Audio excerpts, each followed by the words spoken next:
Fresh, don't ruin Revlon. We know what you did to Bobby. What are the chances my $7 puts on Bobby will print tomorrow? Pretty fucking slim. He's just showing the relationship between the market maker hedge and true gamma neutral. They're rejecting my paper trades due to the FINRA rule that says you can't use intraday funds to buy stocks. Nice. Nice eyebrows. And when do you think NVIDIA will be a solid buy? I'm thinking never. I kind of want to agree. For all of the chip manufacturers, Q4, Q1, maybe even as far out as Q2 of next year for good entries. Wait for everyone's margins to tighten before you try to go long on mega caps. If I were doing anything right now, I'd be shorting the fuck out of all of them. Amazon, Google, Netflix, fucking NVIDIA, AMD, like long short, all of them. None of them are going to be able to sustain their current earnings projections. And even if some do, most won't, right? Releasing new CPUs like doesn't, the realization of the sales of those CPUs comes far later. Also, keeping up with the demand, right? They've got to get the supply chain. I've been invested in AMD for a really long time. The release of the CPU is not as bullish as the sales reports from that CPU a year later. Apple's probably fine to short if you're long short, like lots and lots of theta. I'd wait for the SPY to rally. Obviously, you could get a better entry. But yeah, I mean, Apple just came out with like an absurdly good earnings report based on fudgy accounting, right? Like they're not going to be able to keep, none of them are going to be able to keep that up. You have to understand the effect of rising interest rates over time, not just everyone looks to the immediacy, the immediate effect, like the price realization immediately in the market of raising rates. But you need to look further out. You need to understand that, like, you know, as these rates increase, these markets will become smaller, which will rein these margins in. These companies cannot trade at, you know, 20 to 100 times earnings into a recession. It's not possible. But it's priced in, bro. No, I mean, it's the immediate effect is priced in, which is more than likely, given the size of the derivatives market, the realization and the change of row than anything else. Do you see SPY hitting June low again around SLD period later this month? I think at some point we need a crash, at least a small one. There's still too much speculation. Banks aren't buying any equities, and so the Fed can't shed their fucking balance sheet. You know, something's got to break, right? And the Fed's QT just keeps ramping up, and they're not getting rid of any of their assets. Wait a minute, we actually have to consider row now? But yeah, we have a risk, like a higher risk-free rate going out. We don't need a market crash. We do, because you can't have endless growth. How's your rowing machine doing? It's fine. Higher row is great for option sellers. Probably not for many of us, because we're not selling a lot of long-term options, but how long before RRP becomes forced transaction cash for QT securities deal?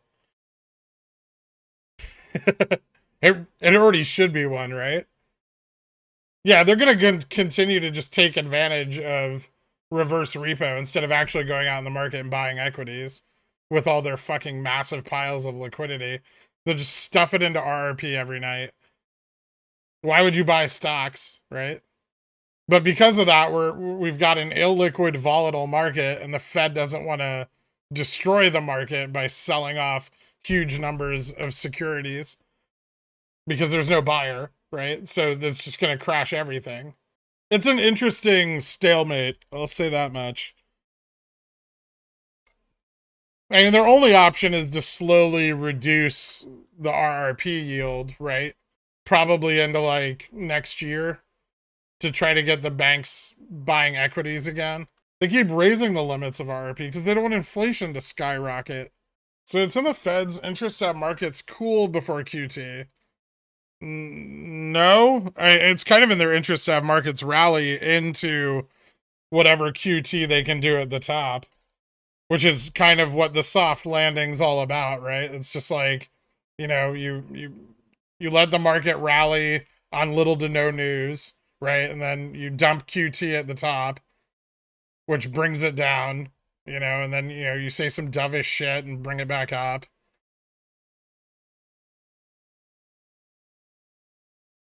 But every time they do this, the next rally has like a little less confidence, right? And it's on weaker and weaker volume. Rut row.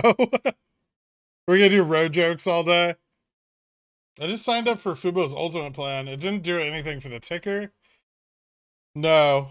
Or did it do anything? Your sign up's not reported yet. So Fed is okay with pure market speculation when it's for our own good. What's your thesis on why you think there will be a market crash? Because I think eventually, well, there's a few reasons I think the market could crash, actually. One would be, the biggest one, I think, right now, would be the sale of Japanese treasuries. I think that one's the most likely in the near term. You know, yen's already starting to rise.